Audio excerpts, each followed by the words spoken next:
الأصدقاء الأعزاء، صديقات العزيزات في كل مكان، مرحبا. الحرب أقذر وأسوأ سلوك إنساني عرفته البشرية منذ الاقتتال بين هابيل وقابيل وحتى قيام الساعة. دائما هنالك من يبرر للحرب وينفخ في حطبها وفي كيرها وفي وقودها، ويلتمس الأعذار والمبررات.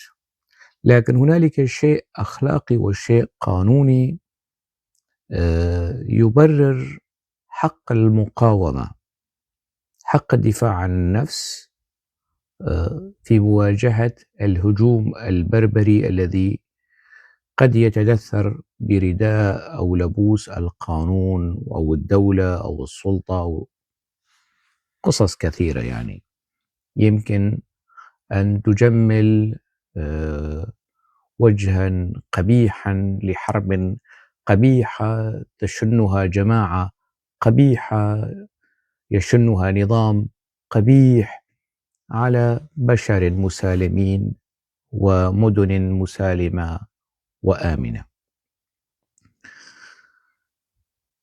يعني أقولها بمنتهى المرارة والألم والحرقة والأسف والندم.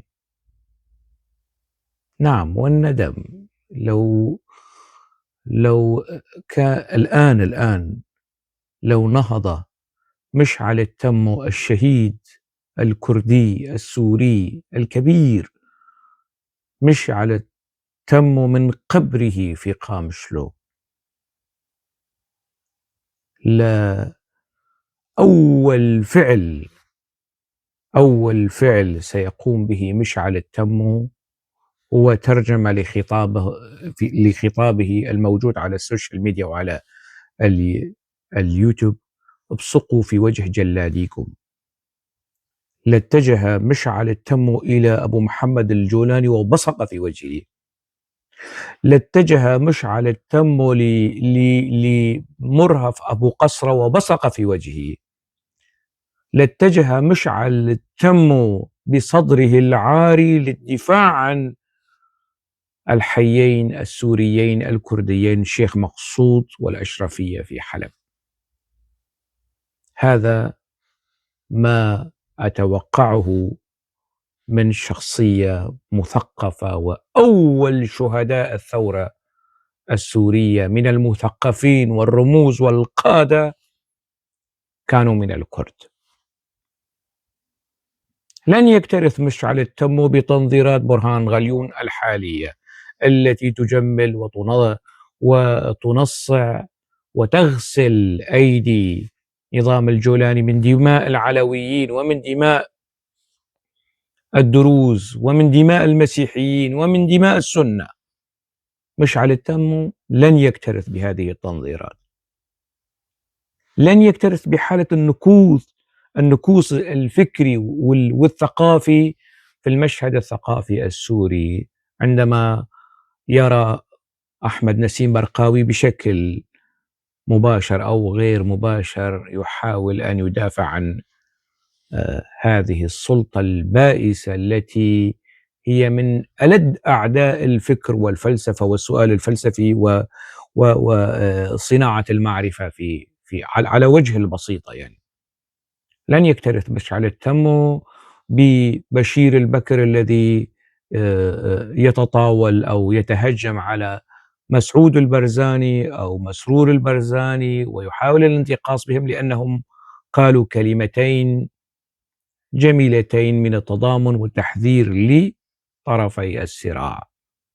لن يكترث مشعل التمو بإبراهيم الجبين اللي صاير دربكشي وطبل وطبال في آن واحد لنظام الجولاني. لن يكترث بكل هؤلاء، والدائرة تتسع تباعا. يعني من المثقفين السوريين اللي كانوا محسوبين على التيار الليبرالي والاعتدال، كيف أنهم يعني زالت تلك المساحيق وبانت الطوية والدخيلة التي انزلقت نحو الانحياز القومي والطائفي لنظام الجولاني بوصفه يمثل السنة والعرب السنة في سوريا في مواجهة محور الأقليات، تحالف الأقليات، هؤلاء الذين صدعوا رؤوسنا بالوطنية والانتماء الوطني والهوية الوطنية المتجاوزة للأطر الضيقة المناطقية والطائفية والدينية، ونراهم الآن يسقطون تباعا واحدا تلو الآخر في المستنقع الدموي، في المستنقع الطائفي، في المستنقع العنصري الذي يحفره نظام الجولاني، نظام تنظيم الدولة السوركية وليس السورية. هم يتوهمون أنه من يقود المعركة الآن هي الدولة السورية تقود معركتها ضد الميليشيا، يتوهمون ولا يعلمون أنه من يدير المعركة هي المخابرات التركية ومسؤولها السابق حكان فيدان. هذه الحرب تشن وستتسع، وأخشى مما أخشى أن تتسع أكثر وأكثر وتزداد أرقام الضحايا. لكن مواقف المثقفين العرب تظهر تباعا. الكردي لمن لا يعلم، الكردي لمن لا يعلم ممكن أن يتسامح، أن ينسى، أن يتناسى ظلم الجلاد أو قاتله أيضا، يعني أو قاتل أبيه، ممكن، هذا وارد. لذلك نرى في الأمثلة الشعبية ما يحض على عكس ذلك، يعني ممكن للكردي أن ينسى أو يتناسى ظلم ظالمه، لكن الكردي لن ينسى أبدا من تضامن مع الظالم ضد الكردي. ذهب الكردي للتفاوض مع صدام حسين مع كل ما فعله صدام حسين، ذهب الكردي للتفاوض مع بشار الأسد مع كل ما فعله بشار الأسد، وكان ممكن أن ينسى الكردي كل الجراحات التي تسبب بها نظام البعث في العراق وفي سوريا، لكن الكردي لا ينسى من تضامن مع صدام حسين ضد الكردي، من تضامن مع حافظ الأسد ضد الكردي، مع بشار الأسد ضد الكردي، ومع أبو محمد الجولاني وزمرته التكفيرية الإرهابية ضد الكرد والسريان والعرب والدروز والعلويين في سوريا. الكردي لن ينسى كائن من كان، مثقف، مفكر، صحفي، رجل دين، كل من تضامن حتى ولو بشكل غير مباشر، يعني وكشف عن عريه الطائفي والقومي والعنصري ونزع القناع أو أسقط القناع عن القناع. الكردي في هذه الحال لا ينسى، لا ينسى ولن ينسى. ما تشهده مدينة حلب هي حرب حقيقية، حرب تشن على الكرد بحجة قسد، وتشن على قسد بحجة العمال الكردستاني. النظام التركي ما عاد يتحدث عن القنديليين وحزب العمال الكردستاني، لكن الزمرة الفاشلة والفاشية والعنصرية الحاكمة في دمشق بإعلاميها، بعجرها، ببشرها، بموسى عمرها، بأوغادها، بسفلتها، الكل يركزون على هذه النقطة. وأنا أكثر من انتقد حزب العمال الكردستاني، وما زلت أنتقد حزب العمال الكردستاني وأوجلان، والآن أوجلان هو أكثر سوركية من أبو محمد الجولاني والقصرة وإبراهيم الجبين والآخرين. وأنا أعني ما أقول. وواثق ومالئ اليد من هذا الكلام. آثرت افتتاح هذا الفيديو أو هذا الحديث بالمنشور الذي كتبه الروائي والقاص السوري ابن البوكمال ابن الدير، الذي أنا شخصيا أحب قصصه وكتاباته، إسلام أبو شقير. خلاص أعلن موقفه أنه هو مع القانون، سلطة القانون. هو يرى في نظام الجولاني قانون، يعني دولة شرعية كاملة الأوصاف. عندما يتحدث عن القانون هذا مش شخص عادي، يعني هذا كاتب معروف ومحقق ومهم ويكتب في الصحافة الثقافية وفي الصحافة السياسية وشخصية معروفة. عندما يصف ما يجري بالقانون ويعني مع سلطة القانون والميليشيا سرطان، يعتبر قسد ميليشيا، ويعتبر نظام الجولاني هو اللي حاصل تجميع ميليشيا تكفيرية إرهابية جهادية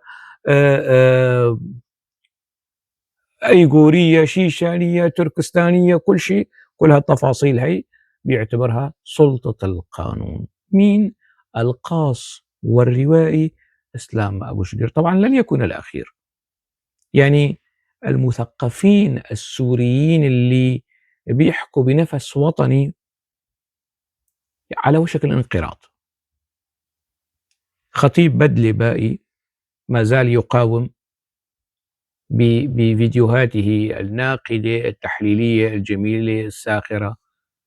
نجم الدين السمان ما زال صامد أمام كل هذه الانهيارات والسقوط تباعا. يعني بعض المثقفين السوريين ما زالوا محافظين على تلك اللباقة والكياسة الوطنية والثقافية والأخلاقية، وما تبقى كله يعني بزيارة لدمشق، بمساحة في صحيفة سورية، بمقابلة هنا وبمقابلة هناك، سرعان ما هم يعني مستعدون لوضع قيمهم وأخلاقياتهم الثقافية والإنسانية على الطاولة وبازار التفاوض مع هذه السلطة الفاشية. يعني لا يوجد هنالك تعبير آخر يمكنني أن أوصف به ما يجري الآن في حلب على أنه حرب إبادة. وبالفعل يعني موضوع تطهير، إخراج الناس من بيوتهم هو تطهير، وهو يعني أعتقد انتهاك للقانون الدولي فيما يتعلق بالصراعات والنزاعات. يعني طيب هؤلاء الذين نزحوا من مرأة من منازلهم أو تهديدهم عفوا تهديدهم بضرورة الإخلاء وكذا، لأنه المنطقة عسكرية، حيين سكنيين منطقة عسكرية. لماذا؟ قسد تتحصن في هذه الأحياء وكذا، وينبغي أن تخضع لسلطة الدولة. كان هنالك اتفاق ما بين قسد في شهر نيسان والسلطة الحالية، لكن هذه المنطقة لأنها بعيدة مسافة 400 كيلومتر عن القامشلي ومنطقة شرق الفرات، تصور الأتراك أنها الخاصرة الرخوة أو الذراع التي يمكن ليها، ذراع قسد اللي يمكن ليها من هناك من حلب. يعني إذا تم لنظام الجولاني في حلب عبر الإخضاع القسري والترهيب مع الحملة الإعلامية الشعواء والشنعاء في القنوات، قنوات التلفزة العربية، العربي، قناة العربي وقناة سوريا الحدث، عفوا العربية الحدث والعربية والجزيرة والإخبارية، كل هذه القنوات مع القنوات التركية اللي الناطقة بالعربية، كله مستنفر لتسويق وتصدير السردية السوركية، سردية تنظيم الدولة السوركية. وشيطنة قسد وشيطنة الكرد، وإظهار المعتدين على أنهم مظلومين ودولة وقانون وسلطة، والمعتدى عليهم على أنهم الظالمين، الميليشيا التي ترفض تطبيق القانون أو الخارج عن القانون. بالرغم من أن نظام الجولاني من ألفه إلى يائه حاصل تجميع هذه الميليشيا، ولا يتعامل بمنطق الدولة، ويهدد السوريين بسيف دولة أخرى، بقوة دولة أخرى، وهي تركيا. إذن حق على هذا النظام تسمية تنظيم الدولة السوركية. هذه ليست سوريا التي سعينا إليها وثرنا على النظام السوري لأجل تحقيق هذه.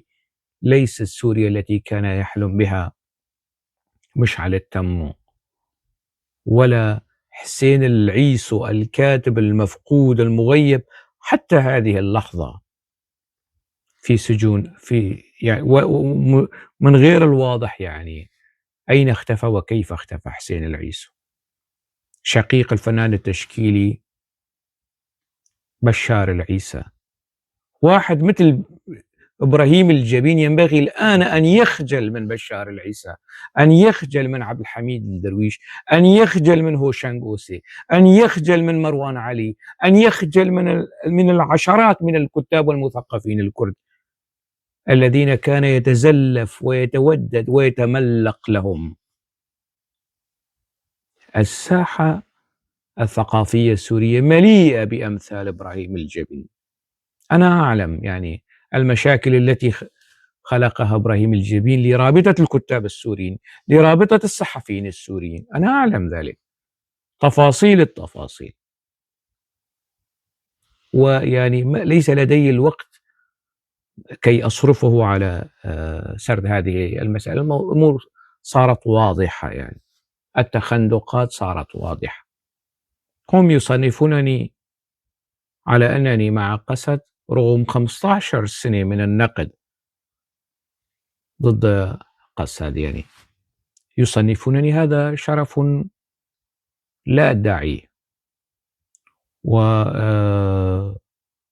يعني وتهمة لا أتهرب منها. يعني أنا مع الأبرياء، أنا مع الضحايا ضد الميليشيا السوركية، تنظيم الدولة السوركية، وأنا ضد حزب العمال الكردستاني.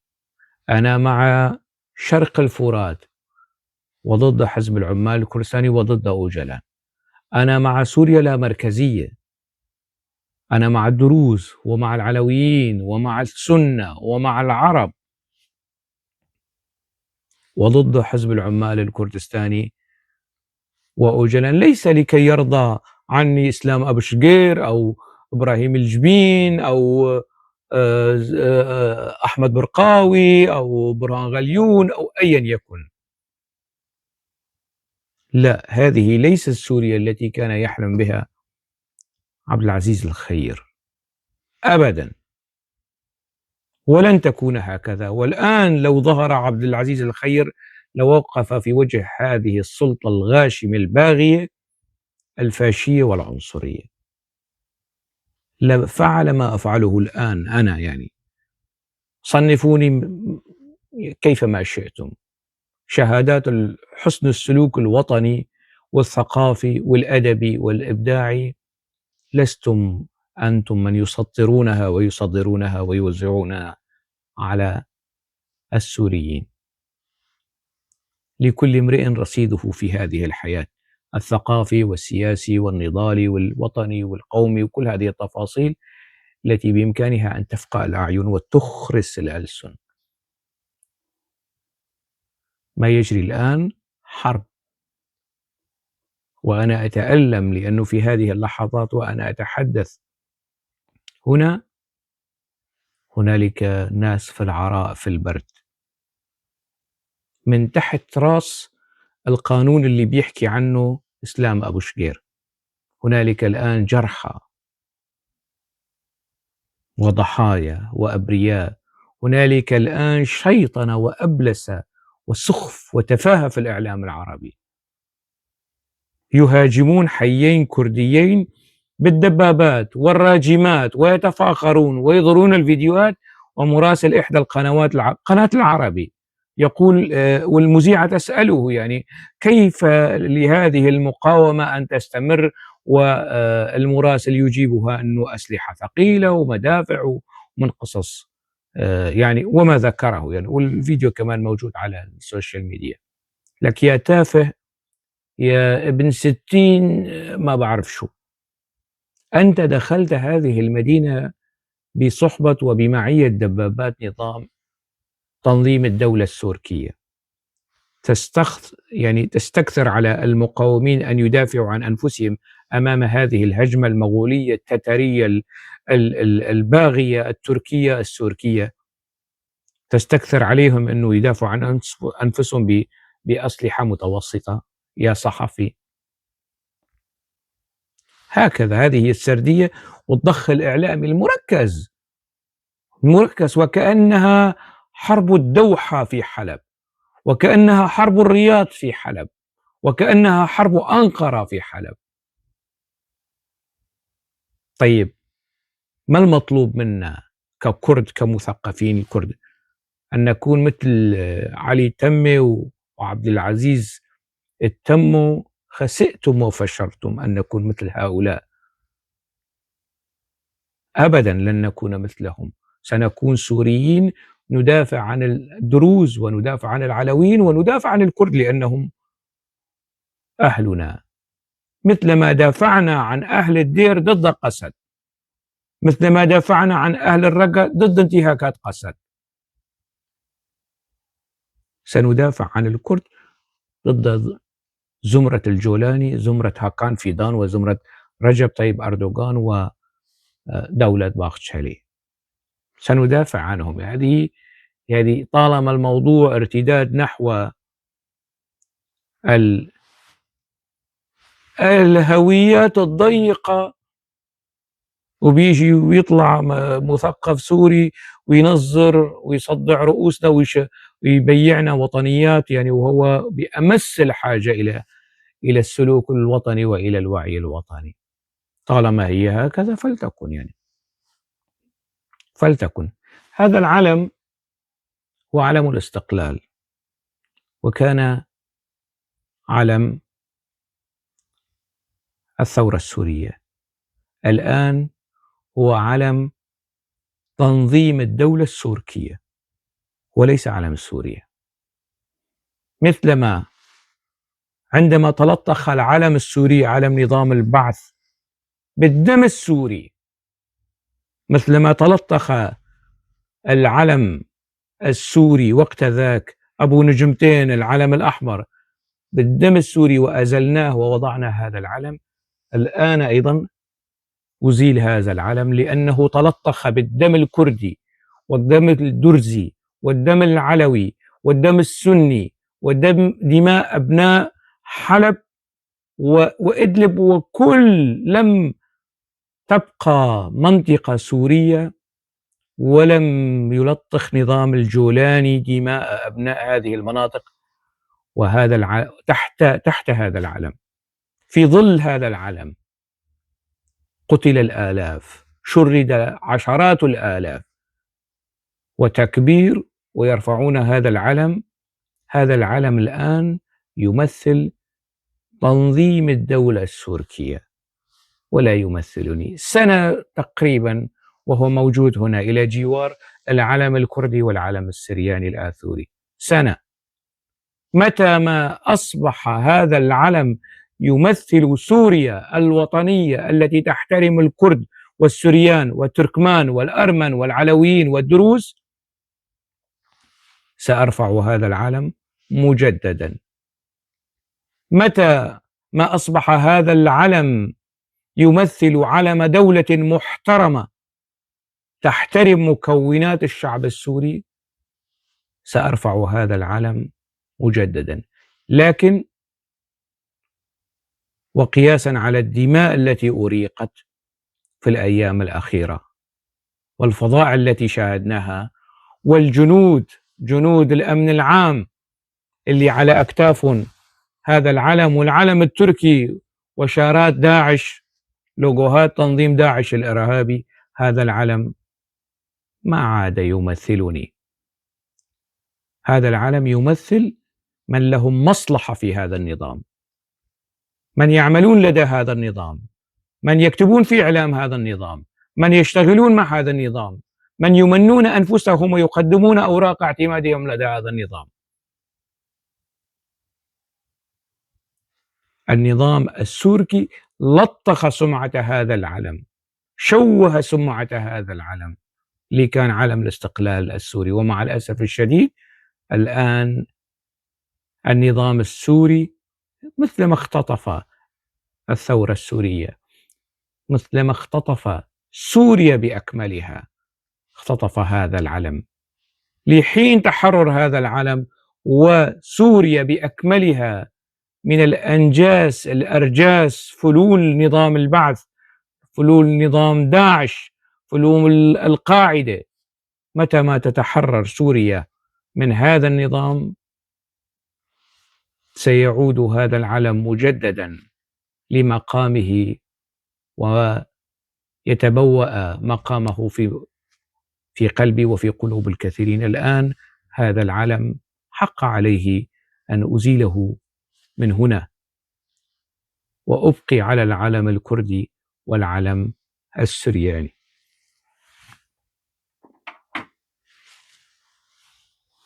أنا أعلم بأن هذا الموقف سيزعج الكثيرين، سيقدم لهم مبررا أو ما يظنونه مبررا، سيحاولون التشكيك والطعن والتشويه وكل القصص التي تخطر على بالكم. تأتيني شتائم في أمي وأختي وابنتي وزوجتي وأهلي وأصلي وفصل، شتائم من أقذر الشتائم. أدخل إلى صفحاتهم فأجدهم يرفعون العلم، علم تنظيم الدولة السورية. يعني على الصعيد الشخصي أيضا يتم استهدافي تحت هذا العلم، وعلى الصعيد العام الوطني جرى استهداف العلويين، الدروز، الكرد، العرب، السنة، عرب قسد أيضا تحت هذا العلم. وأنا أعني ما أقول. في انتظار تحرر سوريا وعودة سوريا إلى السوريين.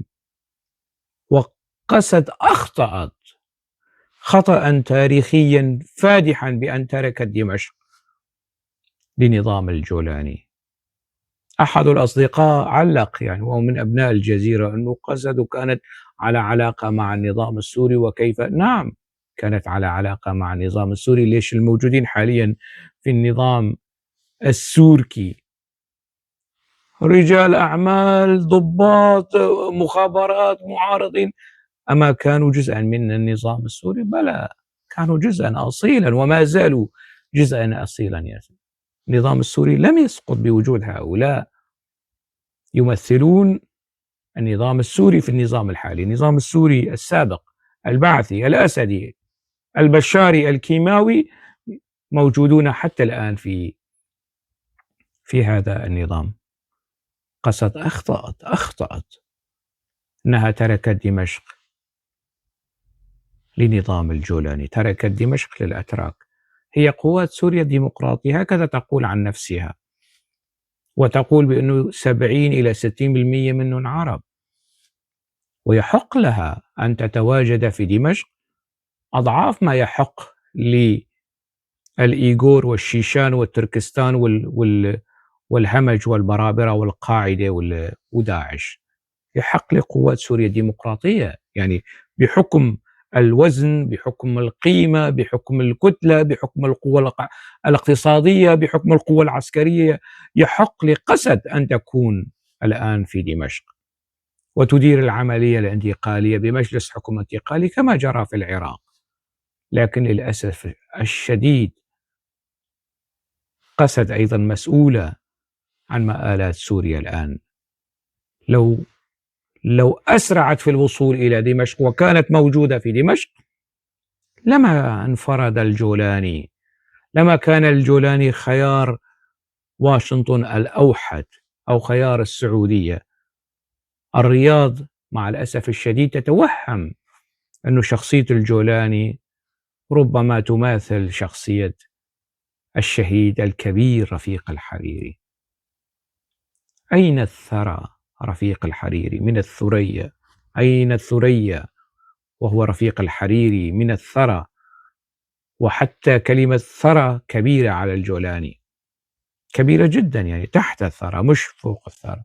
الجولاني تنظيم القاعدة، تنظيم داعش، بايع الظواهري، هاجم السعودية، ما خلى شيء على دول الخليج بما فيهم قطر، هاجمهم. الجولاني الآن صار حبيب قلبهم، يعني المدلل، يتبنون سرديته في الإعلام. في فترة من الفترات قناتي العربية والحدث كانت مشرعة لأنصار قسد، والسعودية الرياض كانت تدعم قسد أثناء الخلاف مع أنقرة، مسألة خلافات، يعني تصفية حسابات. الآن صارت مع نظام الجولاني ضد قسد.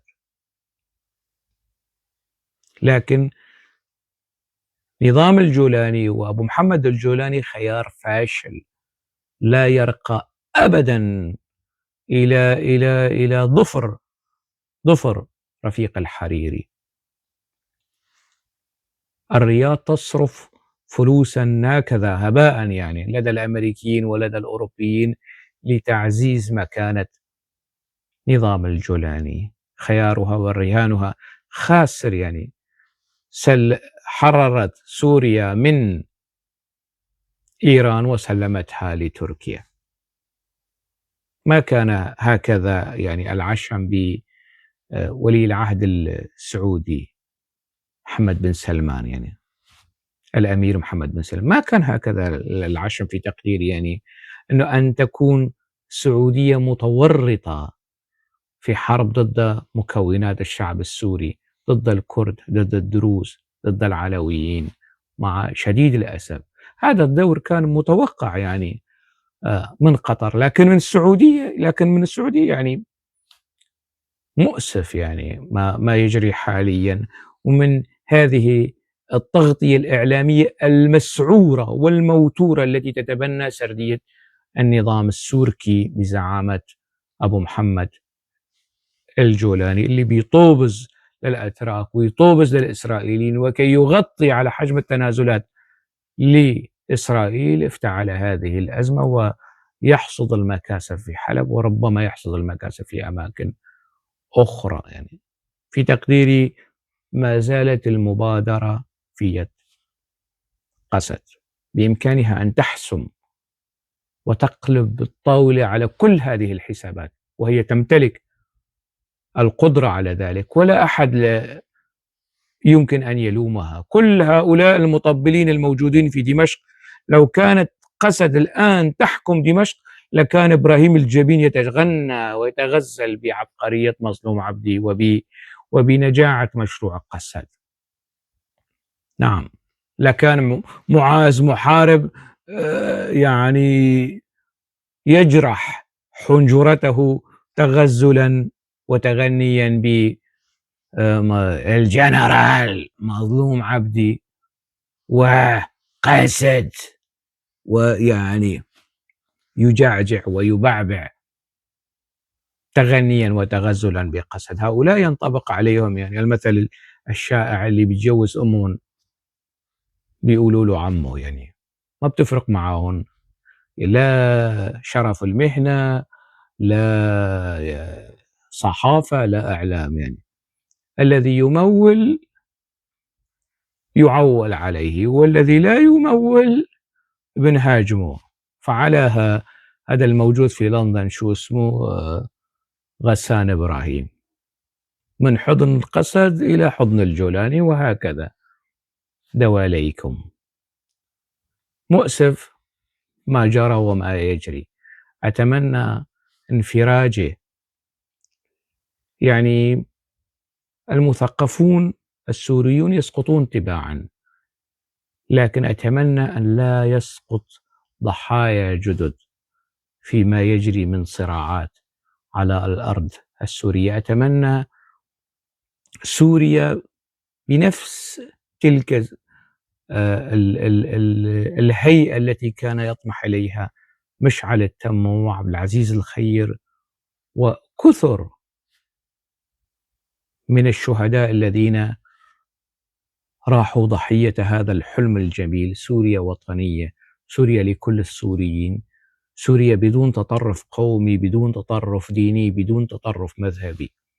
للأسف سوريا الآن مستنقع لكل هذا التطرف الذي تحالف وعبر عن نفسه في نظام السوركي. تطرف قومي، تطرف ديني، تطرف طائفي، تطرف مناطقي.